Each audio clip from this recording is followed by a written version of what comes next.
I've been sitting here in this quiet apartment for months now, trying to make sense of what happened. My name is Gloria. I'm 51 years old, and up until 8 months ago, I thought I knew exactly who I was. I was a mother. That was my whole identity, my whole purpose. But my daughter Michelle showed me real quick that sometimes the people you die for wouldn't even cross the street for you. Let me take you back to that day, June 15th, Michelle's wedding day. I'd been planning for this day for 2 years. Ever since she got engaged to Marcus, I'd been saving every penny I could. I work as a nurse at County General, been there for 23 years now. The pay isn't much, but it's honest work, and it kept a roof over our heads after her daddy left when she was just 6 years old.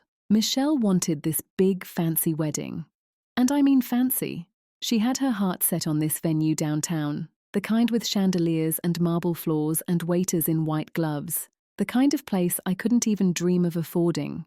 But she was my baby girl, my only child, and I wanted to give her everything I never had.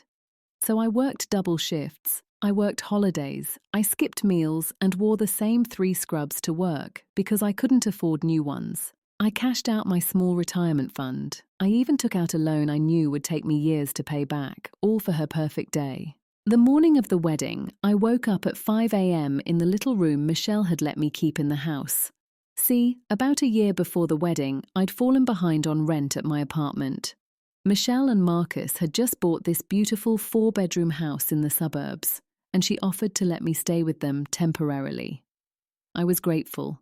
I helped with the mortgage when I could, cooked dinners, cleaned the house. I tried not to be a burden. That morning, I ironed my dress. A simple navy blue number I'd bought on clearance. Nothing fancy, but respectable.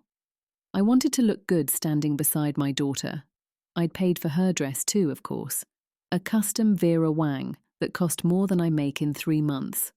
I knocked on Michelle's door around 7. She was getting her hair and makeup done by a team she'd flown in from New York. When I walked in, she barely looked at me. "Hey, baby," I said, smiling. "You look beautiful already." She glanced at me in the mirror.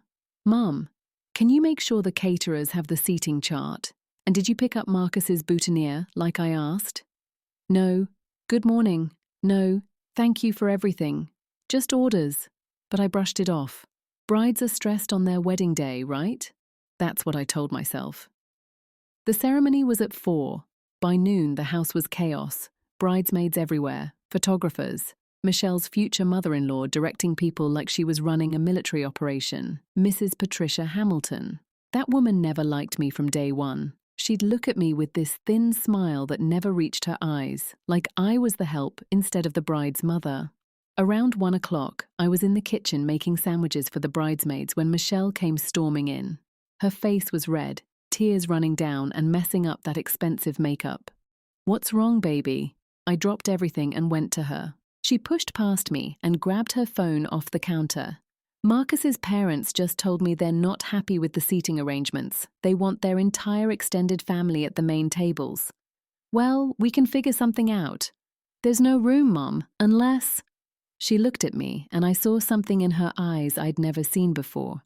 Something cold. "Unless we move some people around." I had a bad feeling right then, standing in that kitchen with flour on my hands. "What are you thinking?" I asked slowly. She couldn't even look at me.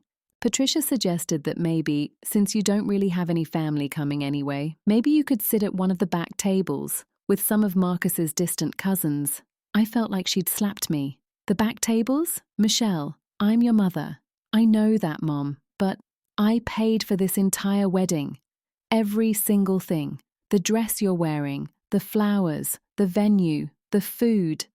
"And I'm grateful," she snapped. "But this is my day, okay? My day. And if I want to make my in-laws happy, then that's what I'm going to do. They're going to be my family now too." I stood there shaking. "What about me? Am I not your family?" She didn't answer right away. Then she said something I'll never forget. "Mum, let's be real. You've been living with us for a year. You know that was supposed to be temporary. Marcus and I, we need our space. We're starting our own family. And honestly, having you here has been... it's been a lot. A lot. My voice came out as a whisper. Patricia has been saying for months that it's weird, me being a grown married woman with my mother living in my house. And she's right. After the honeymoon, Marcus and I think it's time you found your own place. The floor felt like it was tilting under my feet. You're kicking me out. I'm not kicking you out. I'm just saying it's time to move on. You're 51, Mum. You should have your own life. I looked at my daughter, this girl I'd sacrificed everything for, and I didn't recognize her. Get out, she said suddenly. What? I said get out. I can't deal with this right now. I can't deal with you making me feel guilty on my wedding day. Just leave. Michelle, get out! She was screaming now. Bridesmaids were peeking around the corner. Get out of my house. You're ruining everything like you always do. Like I always do. Those words cut deeper than anything. I stood there for what felt like an hour, but was probably just seconds. Then I took off my apron, grabbed my purse from the counter, and walked out the front door. I didn't go to my room to pack. I just walked out in my house slippers and the old t-shirt I'd been wearing. I walked for 6 blocks before I realized I was crying. I sat down on a bench at a bus stop and just sobbed. 51 years old, sitting on a bench in my house clothes with nowhere to go. That's when I saw him. Old Mr. Patterson from my church. He was driving past, saw me, and pulled over. Gloria, what's wrong, child? I couldn't even answer at first. He got out of his car and sat beside me on that bench, this 70-year-old man with kind eyes and patience I didn't deserve. When I finally got the story out between sobs, he just shook his head. Come on, he said. You're staying with me and Margaret tonight. I stayed with the Pattersons for a week. They had a guest room and refused to let me pay rent. Margaret fed me, let me cry, and didn't judge me once. On the 3rd day, Mr. Patterson sat me down at their kitchen table. Gloria, I've known you for 15 years. You're one of the hardest working women I've ever met. You know why you're in this situation? I shook my head. Because you've spent your whole life making yourself small for other people. You worked yourself to the bone for a daughter who didn't appreciate it. You let her treat you like a servant in what was supposed to be your home too. And now she's thrown you away like yesterday's trash. His words stung because they were true. What am I supposed to do? I asked. You're supposed to stand up. You're supposed to remember who you are. You're not just somebody's mother, Gloria. You're a woman with your own worth, your own life to live. That conversation changed something in me. I went back to Michelle's house exactly 1 week later. I'd called first, but she didn't answer. I used my key. Yeah, I still had a key, and let myself in. Michelle was in the living room with Marcus, going through wedding photos on their laptop. When she saw me, her face went tight. Mom, what are you doing here? I came for my things, I said calmly, and to talk. We don't have anything to talk about. I sat down anyway. Marcus looked uncomfortable, like he wanted to disappear into the couch. Yes, we do. Michelle, I gave you everything. My time, my money, my energy. I worked myself into debt to give you that wedding, and you threw me out like garbage. I didn't throw you out. Yes, you did. On your wedding day, you chose Patricia's opinion over your own mother. She crossed her arms. Patricia is going to be my mother-in-law. I have to care what she thinks. More than you care about me. She didn't answer. Marcus shifted beside her but stayed quiet. Spineless, I thought. I've spent the last week thinking about everything, I said, and I've realized something. I've been enabling you your whole life. I made excuses for you. I sacrificed for you even when you didn't appreciate it. I let you treat me badly because I thought that's what mothers were supposed to do. Where are you going with this? Michelle asked, annoyed. I'm done. What? I'm done being your doormat. I'm done sacrificing my own happiness for someone who doesn't value me. I came here to get my things and to tell you that you're on your own now. Michelle laughed, actually laughed. On my own? Mom, I have Marcus. I have his family. I don't need you. That hurt, but I didn't let it show. Good. Then you won't miss the help I've been giving you. What help? I pulled out my phone and showed her the spreadsheet I'd made. That wedding you just had. I have every receipt. The venue, the catering, the flowers, the dress, the photographer, the DJ, the decorations, all of it. Came to $78,000. You told Marcus your father paid for it, didn't you? Her face went pale. Yeah, I heard you talking on the phone to Patricia last month. You told them your father, who you haven't seen since you were 6 years old, suddenly reappeared and paid for everything because you didn't want them to know your poor nurse mother went into debt for you. Marcus was looking at Michelle now. You said your dad paid.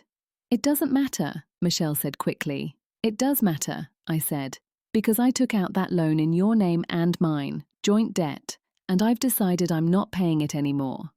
The color drained from her face completely. You can't do that. Watch me. I've already talked to a lawyer. Since you benefited from that loan and you're an adult who signed the papers with me, you're responsible for it too. I'm planning to declare bankruptcy, which means the creditors will come after you for the full amount. That's insane. You can't ruin my credit like that. You ruined my life. Consider us even. Marcus stood up. Now wait just a minute. Sit down, Marcus, I said, and something in my voice made him actually sit. This is between me and my daughter. I turned back to Michelle. I also called the IRS. See, I claimed you as a dependent for the last 5 years because you weren't working and I was supporting you, but you didn't tell me you'd been doing freelance graphic design and not reporting that income. Cash payments, right? Under the table? Her jaw dropped. Yeah, I found your ledger when I was packing my things. $35,000 in unreported income over 5 years. I've reported it. You're going to get audited. Mom. Her voice was small now, scared. I'm not done. You remember that college fund my mother set up for you before she died? The one you never used because you decided college wasn't for you? That fund had $50,000 in it. Your grandmother specifically said in her will that if you didn't use it for education, it reverted to me. You wouldn't. I already did. Called the bank yesterday. The money's being transferred to my account as we speak. Turns out, at 51, I'm thinking about going back to school myself. Get my master's degree in nursing. Your grandmother would have liked that. Michelle's hands were shaking. You're destroying my life. No, baby. I'm just taking back what's mine. My money, my dignity, my life. You destroyed us when you decided Patricia Hamilton's opinion mattered more than the woman who raised you alone for 25 years. I stood up and grabbed the box of my things I'd packed. Some photos, a few books, my mother's jewelry that Michelle had been borrowing. Mom, please. Michelle was crying now. I'm sorry. I was stressed, and Patricia was in my head, and you made your choice. Now live with it. Marcus finally found his voice. Mrs. Walker, be reasonable. We'll pay you back. With what money? You two just bought this house you can barely afford. You've got car payments, credit card debt, and now you've got wedding debt you didn't know about, and an IRS audit coming. Good luck. I walked to the door and then stopped. I didn't turn around, but I said one last thing. You know what the saddest part is, Michelle? I would have forgiven you. If you'd just called me that night, if you'd just apologized, I would have forgiven you and kept paying for everything like I always did. But you didn't call. You didn't even text. For 7 days, your mother was homeless and heartbroken, and you didn't care enough to check on me.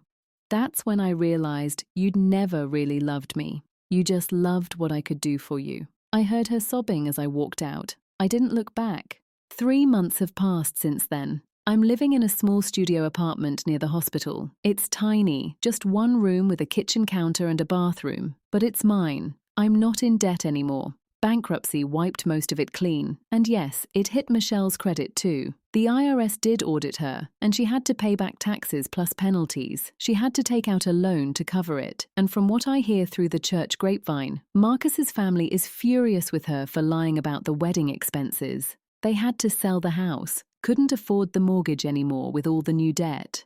I heard they're renting a small place in a not-so-nice part of town now. Patricia Hamilton won't even speak to Michelle anymore, according to Margaret Patterson. Michelle has called me 17 times. I haven't answered. She sent emails, text messages, even had Marcus's sister try to reach out to me. I don't respond to any of it. Last week she showed up at the hospital. Security called me before letting her up. I could have said no, but something made me agree to see her. She looked different. Tired. Older somehow, even though it had only been a few months. She was wearing clothes I recognized from years ago before she started shopping at expensive stores with Marcus's credit cards. "Mum," she said, and her voice broke. "I'm so sorry." I just looked at her. I've been so stupid, so selfish. I don't know what happened to me. I got caught up in trying to impress Marcus's family, trying to be this person I'm not, and I threw away the one person who actually loved me. I still didn't speak. Patricia, she doesn't even talk to me now. She tells everyone I'm a liar and a fraud. Marcus's family treats me like I'm trash. And Marcus. She wiped her eyes. Marcus resents me because of all the debt. We fight every day. He says I ruined his life. Interesting, I said. That's exactly what you said I did to yours. She flinched. I know I deserve all of this. But Mom, I miss you. I'm falling apart, and I don't know what to do. Part of me wanted to hug her. That's the thing about being a mother. Even when your child breaks your heart, you still feel that pull. But I'd learned my lesson. Michelle, I'm glad you apologized. I really am. But an apology doesn't erase what you did. It doesn't give me back the money I'll never recover. It doesn't take away the humiliation of being thrown out on your wedding day. It doesn't heal the pain of knowing my own daughter valued me so little. I know, but let me finish. I love you. I probably always will, but I don't trust you anymore. And I won't let you back into my life just so you can use me again when things get hard. I wouldn't do that. I've changed. Maybe you have, but it's too late, baby. I've changed too. I'm not that woman anymore who'd set herself on fire to keep you warm. I'm building a life for myself now. I'm happy. For the first time in maybe my whole adult life, I'm actually happy. Mum, please. I hope you figure things out with Marcus. I hope you learn from this and become a better person. But you're going to have to do it without me. I walked away then, left her standing in the hospital hallway crying. And I didn't feel guilty. Is it revenge? Maybe. Some people at church think I went too far. Margaret Patterson says I did what I had to do. Mr. Patterson just nods and says, sometimes love means letting people face the consequences of their actions. I don't know if I did the right thing, but I know I did what I needed to do for myself. I'm going back to school, like I said, starting my master's program next month. I've been on a couple dates with a man from church, nothing serious yet. But it's nice to remember I'm more than just someone's mother. At night, sometimes I think about Michelle as a little girl. How she used to crawl into my bed during thunderstorms. How she'd bring me dandelions from the park and call them flowers. How she'd tell me I was the best mama in the whole world. I don't know where that little girl went, but the woman she became needed to learn a hard lesson about respect and gratitude and consequences. And I needed to learn that I deserve better than to be treated like I'm disposable. So yeah, my daughter kicked me out on her wedding day. And the step I took after that, standing up for myself, taking back my power, changed everything. I don't know if she'll ever really understand what she did to me, but I understand now what I'm worth, and that's everything.